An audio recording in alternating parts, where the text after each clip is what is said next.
You have been chosen. Oh, I've been chosen. Wow. That's, you raised your hand in Sunday school. We're picking on you.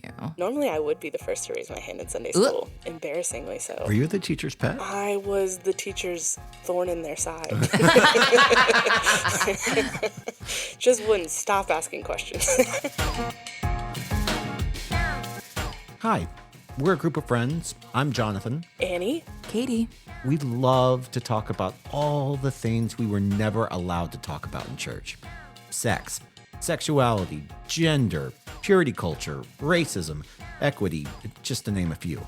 This is a podcast for anyone out there who is looking for fresh ways to think about church, faith community, and spirituality. We believe in the power of responsible storytelling and hope to model this in every episode. Welcome to Sunday School Rejects.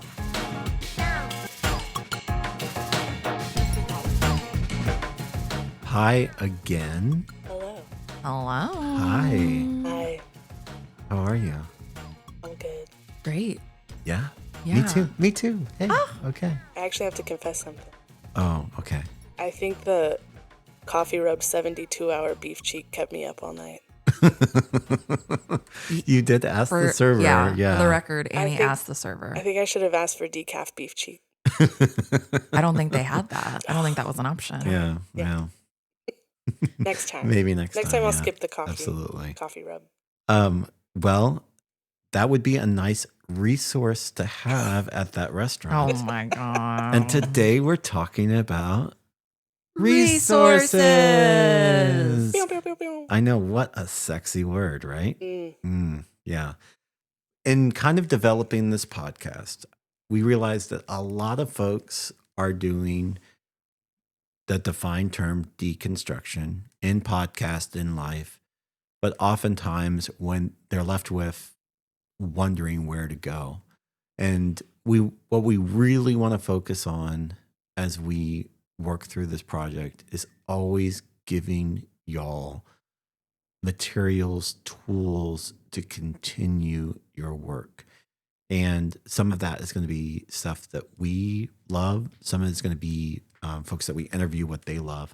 But that's really important to us. We want this to be a productive space for you to continue your journey. Amen. Love it. Awesome. So we thought today we would each share one or two resources, tools, materials that have helped us along our own journey. Yeah.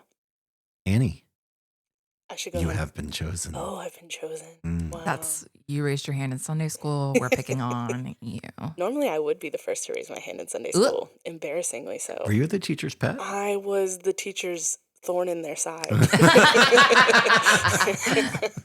Just wouldn't stop asking questions.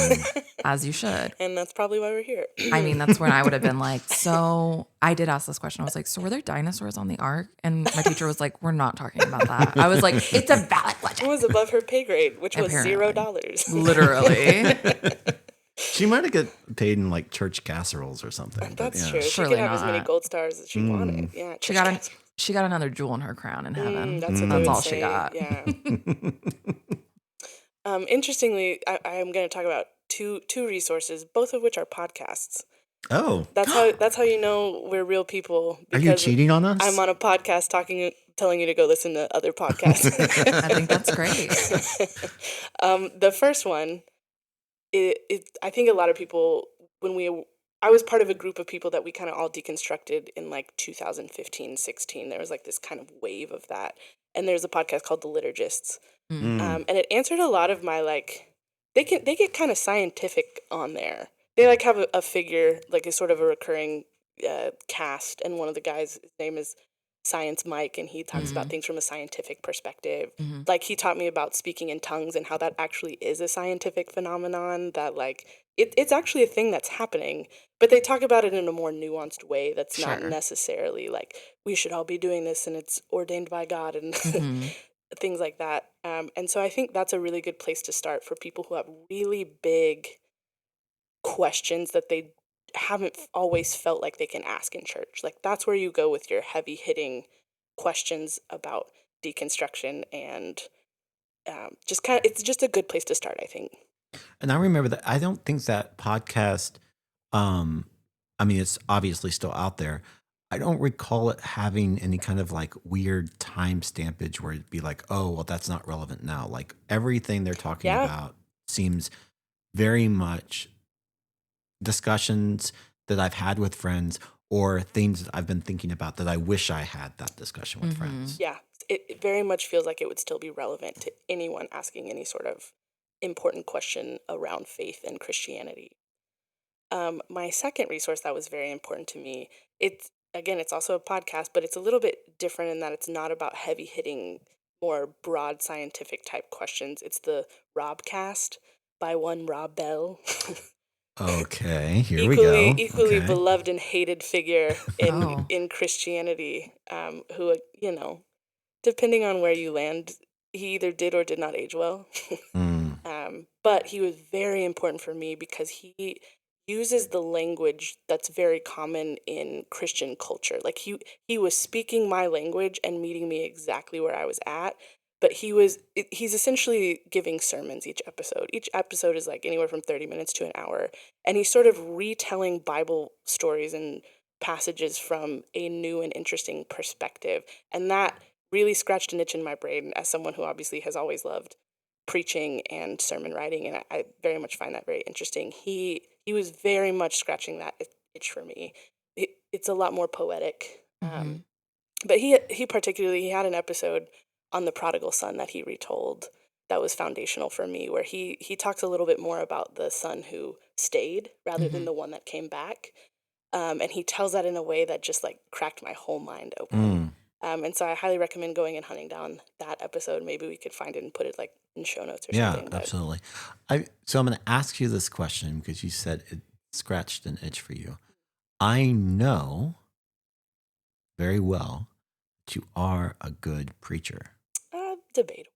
No, no, Didn't no, you no, win no, an you are. award? So what I'm going to Literally ask you won an is, award. yeah, award-winning preacher right here in our Wow. presence Big right gold now. star. Huge gold star. Yeah, like they give you a plaque, right? I got a check. You got Oh, that's she the got award that that our, cash money, baby. I got the award I really wanted. Yeah.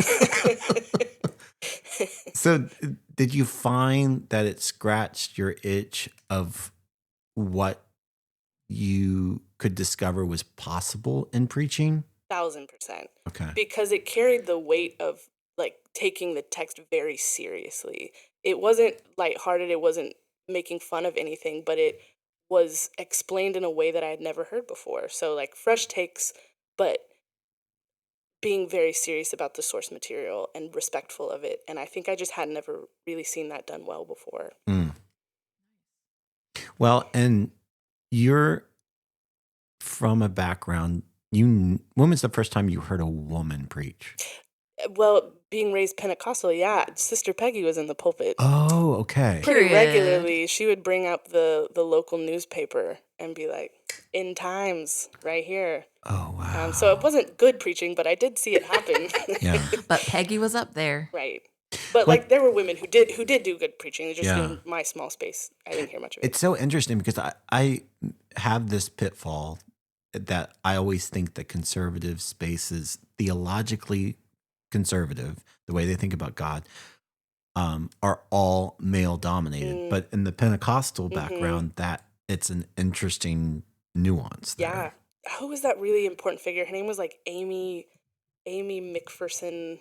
Yeah, Amy McPherson was like one of the first televangelists, was a woman. And her story went south real fast. If you wanna deep dive that, there are some interesting stories about her. Oh, no. Amy Simple McPherson. What's the middle name? Simple? SEMPLE. Oh. I had to look it up. She's a very interesting character. But yes, they have kind of always existed in those more Pentecostal spaces. So you're saying she's not hashtag basic. She's- She's just simple. Oh my God. Hey. The feminists are going to be real mad at us. It's me. I'm the feminist. I'm angry. I do always say, though, that is the one thing that my corner of Christianity did decently, was that I never felt the ceiling that I think a lot of other women that I knew did feel in terms of like ministry and what you could do in a church. Nice. Yeah. So I'll raise my hand next. It's my turn. Pick me.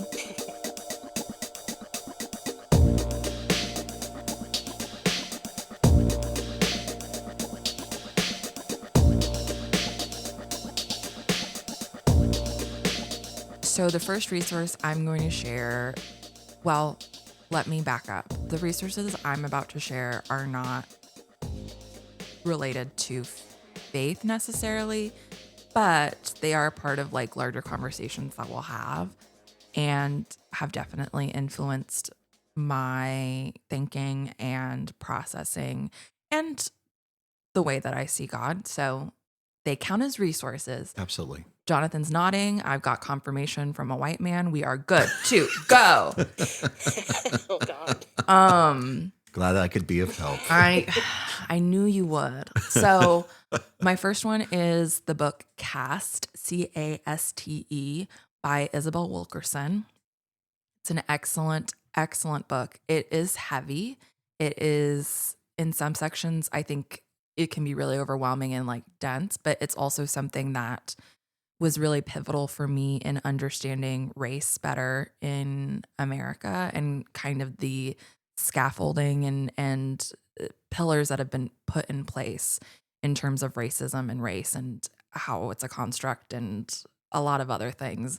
One of the biggest things I remember that I often talk about, I don't want to say daily, but weekly minimum, probably because of working on my PhD, but is how Nazi Germany actually looked at US Jim Crow laws and based a lot of the Holocaust after what they saw in the Jim Crow South. They just took it further.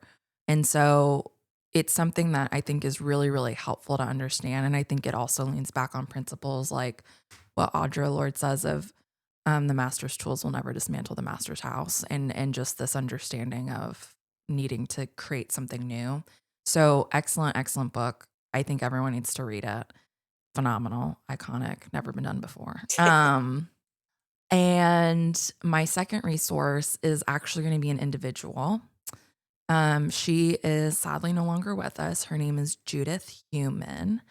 I am going to spell her last name so that people can actually look her up. Heumann.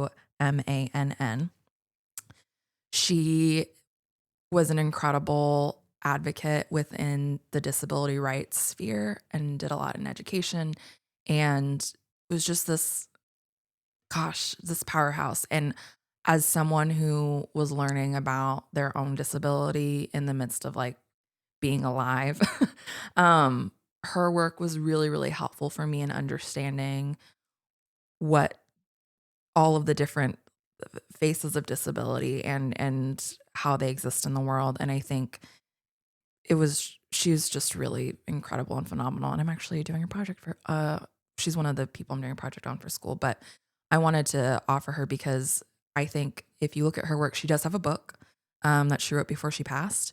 And she had a podcast as well. So, oh my gosh, another podcast to listen to.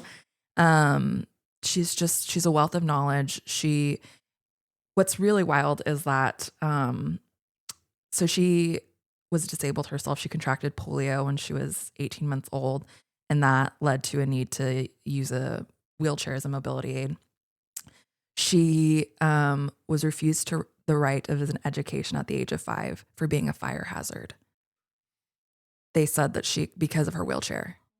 Wow. Isn't that wild? And so she like fought for educational rights. And then she also later, she was told she couldn't get a license to teach because she passed the test for like the educational license, but she then had to do, I guess, like a physical test to be a teacher, and she couldn't walk. And so they said, you can't get a teaching license. Wow. So she sued the New York Board of Education. And so she's just really a phenomenal being, incredible, like wealth of knowledge, and would recommend everyone check her out.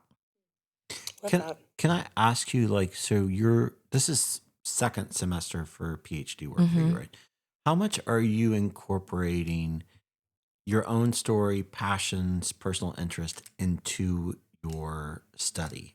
Because you're doing a project right now, which is fascinating. I see that connect. How much are you able to weave that into the work? Oh, all the time. Okay. All the time. Yeah. I'm also someone who, here's a resource. It's called, you can look it up. It's called the Power Flower.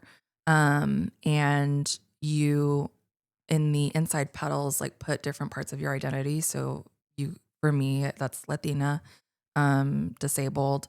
I was born female. I speak English. I have a master's in it. So all these different parts of my identity. And then on the outside petal, like it extends, you put the thing has the most privilege in society. So like white, straight, heterosexual male, right? And you look at the places where you have privilege in your own life. And for me, it leads to the really natural place of like, okay, what are ways that I dismantle the privilege that I have in my own life so that I can better understand other people and also advocate for them. If I have the most power in the room on a given day, I want to make sure that the person who doesn't have the most power in the room gets a seat at the table. So what can I do to advocate for them, right? So because of that mindset and like that being one of my values, I'm always incorporating things like this into any work I'm doing, whether that's at my actual job, whether that's for class. So I'm always incorporating this type of discussion, and I'm every day working to dismantle my own privilege on a daily basis. Like I am saying, okay, what are things that I don't understand right now because I am not Black? I want to hear from Black individuals. I am taking in the things that they write. I'm reading, I'm listening, because I think that at the end of the day, that helps me make more room at the table so that everyone can sit. Well, it's interesting to me. I mean, this is at the heart of what the greatness and the power of DEI, but it's been demonized. But when you explain it in that way, it's like, how could you not support something like this? I think, and I use this analogy often, and it's a really helpful one in my eyes, is I think we often have a scarcity mindset when it comes to privilege or access, right? And I think that's when it's connected to DEI, right? We're like, oh my gosh, if I make more room at the table for someone else, I'm not going to get a seat.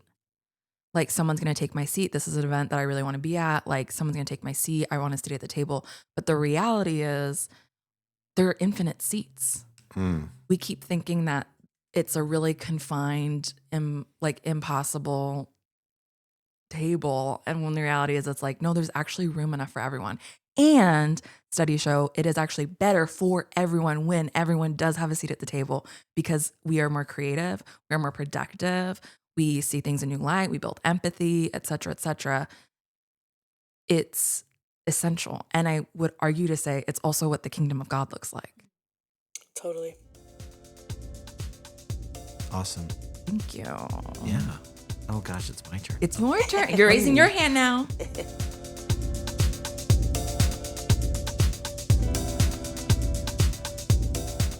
Hi. Jonathan, would you like to share with the class? Okay.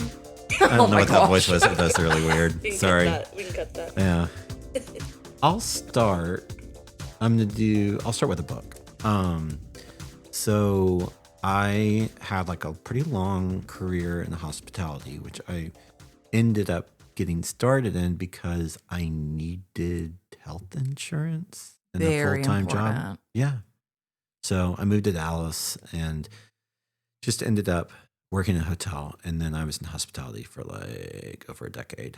But my friend called me up in 2015. He was starting what became an organization called Vox Peregrini, which is a pilgrimage choir.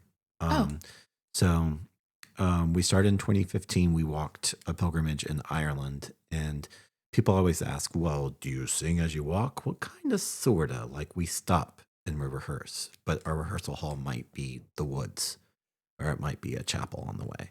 Cool. But in the pilgrimage process, I was always trying to prepare for each pilgrimage. Now I've been on, I think, probably 6. But every single time I try to find new resources so that I'm coming into a pilgrimage working on something or opening myself up for something. And Richard Rohr was suggested to me, and specifically Immortal Diamond, which I read a bit in 2017. My dad was in really bad health. And I remember being in the hospital and reading that book by him and thinking, I need to quit my job. Wow. Yeah. And I didn't know yet where that would lead me 2 years later in applying for seminary. But I knew in that moment, to be my fullest self, I needed to make a huge leap. What was great about that was that I had more time to spend with my dad over the really, at that point, he had about 9 months. My grandfather, who was also in ill health, I was able to spend time. What's a crazy side story? They were in assisted living together, and they were roommates. Oh, and And they were roommates. Yeah, Oh so my my God. my dad spent some of his last months roommates with his father-in-law. Wow. Yeah, That's cute. yeah. The nurses realized that my mom and my grandmother were showing up every day in separate rooms, and they're like, "Why don't we just put them together?" It was That. just beautiful, beautiful, small little, I think that's also just so beautiful. so beautiful. The fact that they spent their last time on this Yeah. plane together. So beautiful. So Immortal Diamond, absolutely suggest. Like, I have probably handed that out now to close to 10 friends. Well, you haven't given it to me. Well, there's a time when I just kind of figure when people need it. Aw. I guess you haven't needed it yet. I love Richard Rohr. I think that's a great Man, great he's a baller. resource. He Yeah. had in the intro to his book Universal Christ, he Mm. dedicated the book to his dog who had passed, and he said she was truly Christ to me. And so before I even even started reading the book, I'm like crying. I'm and crying. also, what does that mean theologically that your dog can be Christ to you? Like it, yeah, I'm he's just crying. really That's so brilliant, and it makes you beautiful. ask a lot of questions. Oh, yeah, we're allowed to cry in this room. That's fine. My don't horoscope know. today said that I was allowed to cry in public. So So it's happening. And I'm gonna pick up a little bit on what was the power flower is what you, Yeah, the power flower. it made me think about, okay, it was gonna happen. I'm gonna reference a seminary professor, but Dr. Will Gaffney, who there's probably a lot of people who are listening to this podcast and go, oh yeah, she's like womanist theologian, well, womanist academic who's thinking about womanist midrash. That's like a huge book for her. Oh, I quoted her in a sermon. She's incredible. Yeah. Yeah, like really. And early on in our Hebrew Bible class, she really encouraged us to think about, and we had to write a paper about where we are positionally. And that really helped me grasp, oh, this is where I have privilege there, but this is how I'm reading text, and this is where I'm coming from. So knowing my context first before I then read into the text to realize, oh, this is the context of why this was written. This is who it was written to at the time. Yeah. Just really, and what I appreciated about her class too is I don't think I'd ever given myself permission to ask the questions I asked in that class of like, oh, wait a second, I can push back on this text, or I don't have to love what's going on with the women in this text. I don't have to champion the patriarchs that are lining the family tree. Like, they're doing horrific things. You don't have to justify it. No. Yeah. No. Absolutely. So I never sat up straighter than when I was in her class. The straightest I've ever been was when I was But she did something for me importantly in terms of Bible interpretation, where she said, ask who's not in the text. So often we're like emphasizing like what is there and how are we analyzing it and we're picking it apart. But she consistently asked who is not featured in this text and why. And that like changed so much for me. Yeah.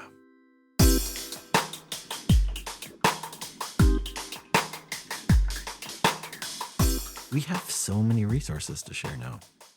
So we're going to drop all of this in the program notes, episode notes, program. I'm thinking like a concert. It's like episode notes. But yeah, I think, gosh, this has been illuminating for me. Yeah, I'm excited to check out some of the things that y'all shared. And maybe I will decide the Spirit will lead me to give you Richard Rohr. Now that you said it, you knew when someone needed it, I'm like worried and I don't know if I want to need it yet. But Katie's on edge now. If you hand her the book, I know I'm going to be like, what do you know that I don't know? Omen. God, I think that gives me too much power. I didn't mean it to sound that way. But yeah, I'm just going to stop right here. No, you're great. White dude's going to shut up.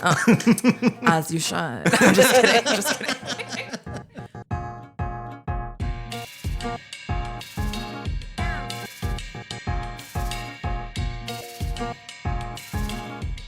Thank you for joining us for Sunday School Rejects.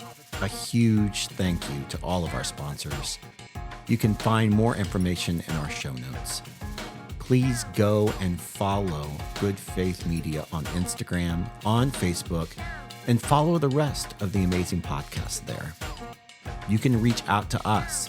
Send us feedback and information on how we're doing. Our email is ssr@goodfaithmedia.org. Or you can find us on Instagram @Sunday School Rejects.